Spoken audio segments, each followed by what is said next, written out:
2 years ago, if you wanted to find me, there was a pretty good chance I'd be behind the wheel of a car somewhere in Southern California. Driving wasn't something I thought about. It was just life. If I wanted coffee, I drove. If I needed groceries, I drove. If I was meeting friends 10 minutes away, I drove. I don't think I ever questioned it. Now, I live in London, and the weirdest part is this. I honestly couldn't tell you where the nearest petrol station is. I still have a driver's license.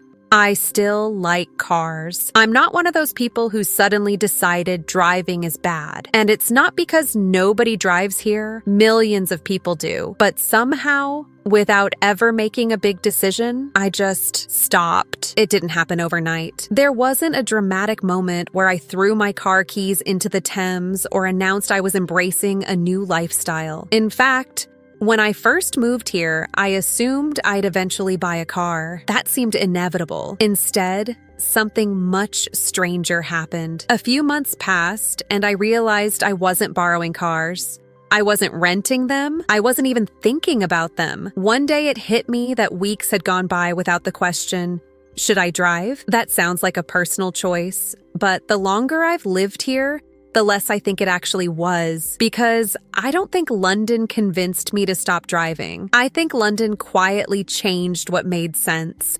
And once I noticed that, I started wondering how many of the habits I thought were my own were really just shaped by the place I happened to live. I grew up in Southern California, where getting a driver's license felt less like earning permission to drive and more like unlocking adulthood. It was one of those milestones everyone looked forward to. You counted down the months until you could finally stop asking your parents for rides. The day you got your license wasn't just about transportation, it meant freedom. Suddenly, you could decide where to go, when to leave, and how long to stay. It was exciting in a way that's hard to explain unless you've grown up somewhere built around cars. Looking back, I realize I almost never questioned that way of living because nobody around me did either. If you wanted groceries, you drove. Going to the beach, you drove. Even grabbing a coffee often meant getting into the car. Walking simply wasn't part of the equation. It wasn't that people disliked walking. It just usually wasn't practical. Everything was spread out. Schools, shopping centers, restaurants, neighborhoods, and parks often sat miles apart, connected by wide roads and freeways instead of sidewalks and train stations. Even the places themselves seemed to expect you to arrive in a car. Massive parking lots surrounded shopping centers. Drive-thrus were everywhere. Some neighborhoods didn't even have a grocery store within comfortable walking distance. The entire rhythm of daily life assumed you'd be driving, and because everyone did it, it never felt unusual. It just felt normal. That's why cars became something much bigger than machines. They represented independence. Your first car, whether it was shiny and new or a hand-me-down with mysterious noises, became part of your identity. You learned your favorite routes, your favorite gas station, and exactly how long it took to get almost anywhere. Some of my favorite memories involve long drives with music turned up, watching the California sunset through the windshield. Those moments weren't really about the destination. They were about the feeling that the road was yours. If you're enjoying these comparisons between life in London and life back in Southern California, I'd really appreciate it if you took a second to like the video. It helps more people discover the channel. And if you're curious about how moving countries changes the little things you never expect, make sure you subscribe. I've got plenty more stories like this coming up. So when I packed up my life and moved to London, I never imagined I'd stop driving. If anything, I assumed I'd eventually buy another car because that's what adults do, right? At least that's what I'd always believed. It never crossed my mind that the city itself might slowly convince me that I didn't actually need one at all. When I first moved to London, I treated not having a car like it was a temporary situation. I figured I'd spend a little time getting settled, learn my neighborhood, and then eventually start looking for one. That just seemed like the natural order of things. In my mind, a car wasn't a question of if, it was a question of when. Until then, I told myself I'd just use public transport. The funny thing is, London had other plans. During those first few weeks, I started taking the tube because everyone else did. At first, it felt intimidating. I stared at the underground map like it was some impossible puzzle, convinced I was going to end up on the wrong side of the city. But after a few journeys, it became surprisingly normal. Instead of thinking about traffic, I found myself thinking about which line to take. Instead of worrying about parking, I worried about standing on the correct side of the escalator. It was a completely different set of habits. Then there was the walking. Back in California, walking usually meant you had chosen to go for a walk. In London,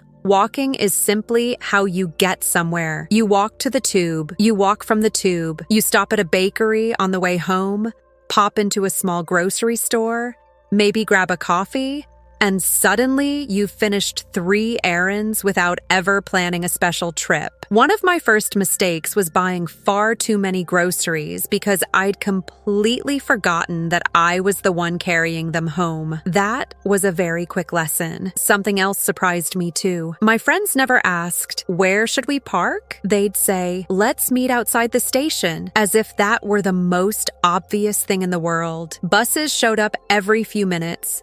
Trains connected neighborhoods that looked impossibly far apart on a map, and before long, I realized I wasn't checking driving directions anymore. I was checking train times. Without making a conscious decision, the idea of buying a car slowly drifted into the background. Weeks turned into months. And one day, it hit me that I hadn't been delaying buying a car. I had simply stopped thinking about owning one. That was the moment I started wondering whether the biggest difference between California and London wasn't the people at all. Maybe it was the cities themselves. Once I started noticing that I didn't really miss driving, I became curious about why. Was London just unusually good at public transport? Were Londoners simply more patient? Or was something deeper going on? The more I looked into it, the more I realized the answer had almost nothing to do with cars themselves. It had everything to do with the city. London is an incredibly old city, nearly 2,000 years old. Long before anyone imagined traffic lights or parking garages, people were already living, trading, and walking through these streets. Many of the roads we use today began as paths for pedestrians, horses, and carts. They twisted around rivers, markets, churches, and property lines instead of following neat grids on a planner's desk. When cars finally arrived, they weren't shaping the city. They were trying to squeeze into one that already existed. That sounds like a small historical detail, but it changes almost everything. In Southern California, many neighborhoods were built after cars had already become part of everyday life. Roads are wide because they were designed for them. Shopping centers have huge parking lots because that's how people are expected to arrive. Distance isn't really a problem when everyone has a car. In London, it's almost the opposite. The city was built for people first, so people still fit naturally into it. I started noticing this every time I left my flat. Within a few minutes' walk, there was a grocery store, a pharmacy, a bakery, a cafe, a park, and a tube station. None of those places felt like a special trip. They were simply part of the neighborhood. Running errands didn't require planning an afternoon around traffic. They just happened naturally while I was already outside. Sometimes I'd leave home intending to do one thing and end up accomplishing 3 or 4 because everything was connected by a short walk. The underground plays a huge role in that too. Over decades, neighborhoods grew around stations, so homes, offices, restaurants, and shops clustered near reliable transport. Because millions of people live relatively close together, trains and buses can run every few minutes throughout much of the day. More people using public transport makes frequent service possible, and frequent service encourages even more people to use it. It's a cycle that keeps reinforcing itself. Walking also feels completely different here. Back home, walking often felt like an activity. In London, it feels like the space between activities. You're always passing something interesting. A tiny bookshop squeezed into an old building, a market tucked behind a side street, a row of colorful houses, or a cafe you've somehow never noticed before, despite walking the same route dozens of times. The city reveals itself a little at a time because you're moving through it at human speed instead of 50 miles an hour. I think that's what surprised me most. London doesn't constantly tell you not to drive. It simply makes so many other options feel easier. The city isn't fighting against cars.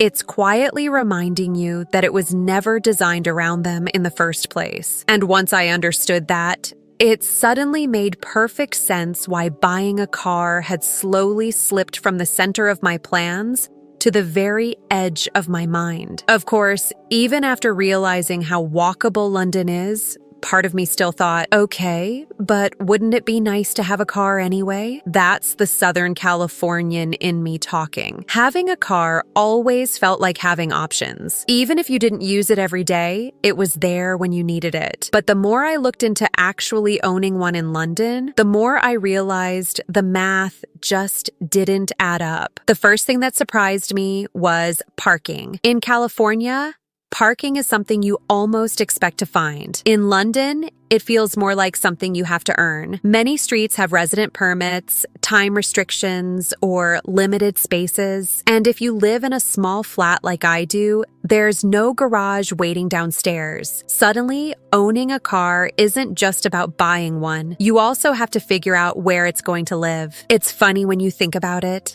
Finding a home for your car can sometimes feel almost as complicated as finding one for yourself. Then, there are the ongoing costs. Insurance in London can be expensive, especially depending on where you live and what you drive. Add fuel, maintenance, road tax, and regular servicing, and the monthly costs start stacking up surprisingly quickly. If you drive into central London, there's also the congestion charge, which was introduced to reduce traffic in the busiest parts of the city. On top of that, older, more polluting vehicles may also have to pay the ultra-low emission zone charge, or ULEZ, which was created to improve air quality by encouraging cleaner vehicles. Whether you agree with every policy or not, they all change the calculation. Driving isn't impossible. It simply becomes something you think twice about. What makes that calculation even more interesting is that the alternative is usually sitting right in front of you. The tube reaches most parts of the city. Buses fill in the gaps. The Overground, the Elizabeth Line, commuter rail, and even river services connect places I didn't expect to reach so easily. I tap my bank card, get on, and someone else worries about traffic while I read a book, answer a few emails, or stare out the window pretending I'm in a movie. That's when I realized something I hadn't considered before. In California, owning a car solves a problem. In London, it can actually create new ones. You spend money maintaining something you may not use very often because the city already gives you so many other ways to get around. For plenty of people, a car still makes perfect sense, especially if they live farther from the center, have families, or need it for work. But for my everyday life, working remotely, living in a small flat, and spending most of my time in London, it stopped feeling like freedom and started feeling like an expensive responsibility I didn't really need. What surprised me the most wasn't how much money I was saving or how convenient public transport was. It was how differently I experienced everyday life. Giving up a car didn't just change how I got from one place to another. It changed what I noticed in between. When you're driving, most of your attention is occupied by traffic lights, speed limits, lane changes, and the car in front of you suddenly deciding now is the perfect time to brake. You're focused on arriving, but when you're walking, your attention has room to wander. I started recognizing the owners of little cafes I'd visit every week. I'd notice flowers blooming in front gardens that I'd completely missed before. I'd hear street musicians tucked away under railway bridges or discover a tiny independent bookstore simply because I happened to take a different route home. The city stopped feeling like a collection of destinations connected by roads and started feeling like one continuous place. It sounds like a small change, but it made London feel familiar much faster than I expected. There's also something surprisingly relaxing about not being responsible for the journey all the time. Back in California, every trip required 100 tiny decisions. Which route has less traffic? Is there parking? Will the freeway be backed up? Here,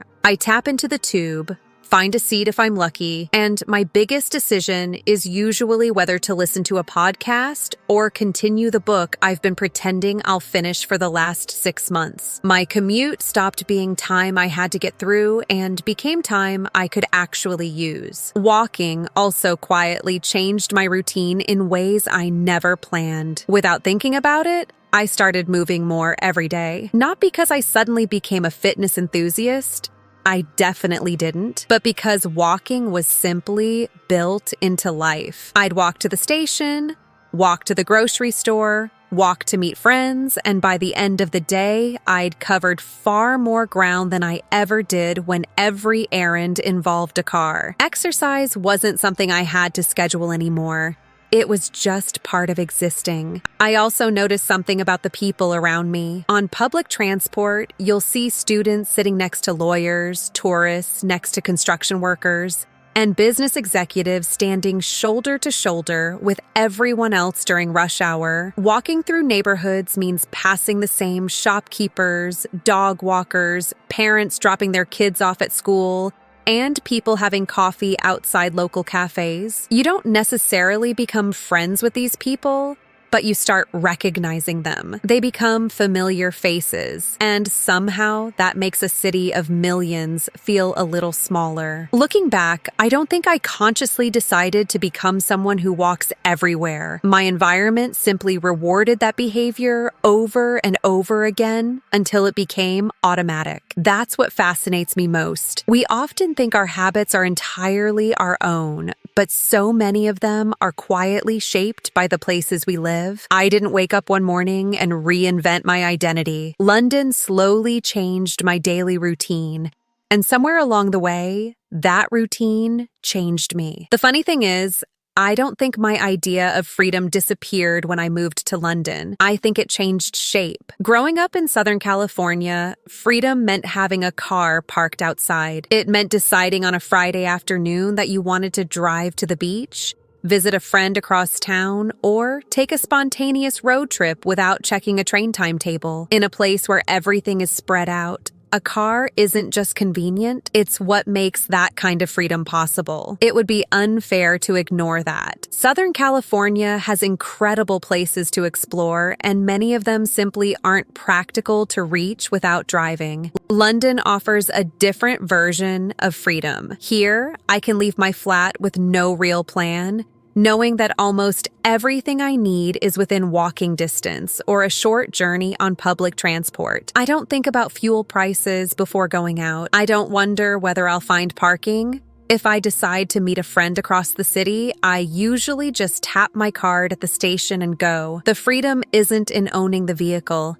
It's in knowing I don't have to. What's interesting is that both cities make their own way of living feel completely normal. When I lived in California, driving everywhere didn't seem unusual because everyone around me did the same thing. Then I moved to London, where walking, buses, and the tube became the default instead. After a while, that started feeling just as normal. It made me realize that what we often call common sense is sometimes just whatever our surroundings have quietly taught us. When I go back to California now, I notice little things I never would have paid attention to before. Driving 2 minutes to grab a coffee suddenly feels strange, even though it used to be completely ordinary. At the same time, there are moments when I appreciate having a car again because it opens up places that would otherwise be difficult to reach. Neither feeling is wrong. They're simply products of two very different environments. I don't think one city has discovered the perfect way to live. London and Southern California were shaped by different histories,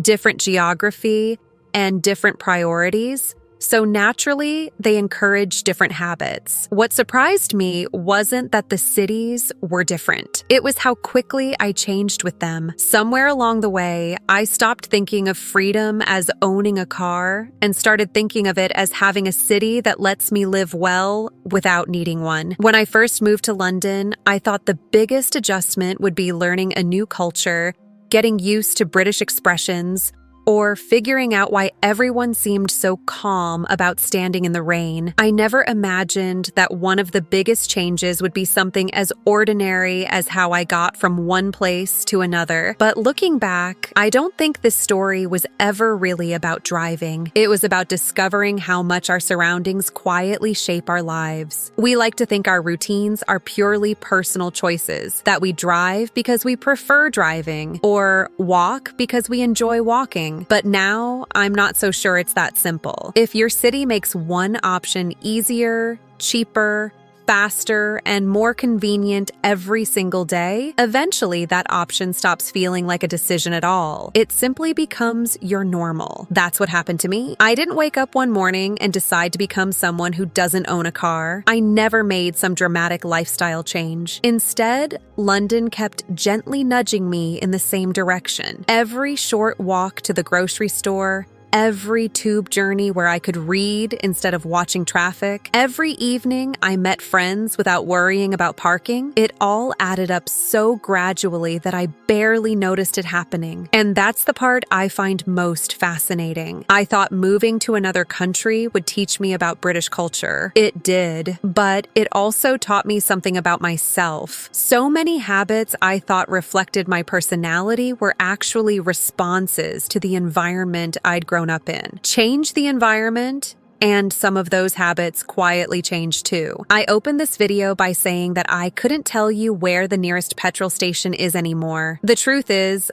I don't need to know. Not because driving is bad, and not because London is somehow perfect, but because this city has shown me a different kind of freedom. In Southern California, freedom often meant having a car that could take me anywhere. In London, freedom has come to mean something I never expected. The feeling that I can go almost anywhere without needing one. And maybe that's the biggest lesson of all. Sometimes it's not the person who changes first. It's the place that quietly changes the person. If there's one thing this move has taught me, it's that sometimes the biggest differences between countries are the ones you never see coming. If you enjoyed coming along with me on this journey, I'd love to have you here for the next one. Don't forget to like the video if you found it interesting, and subscribe to London POV for more honest stories about discovering life in London through American eyes. I'll see you in the next one.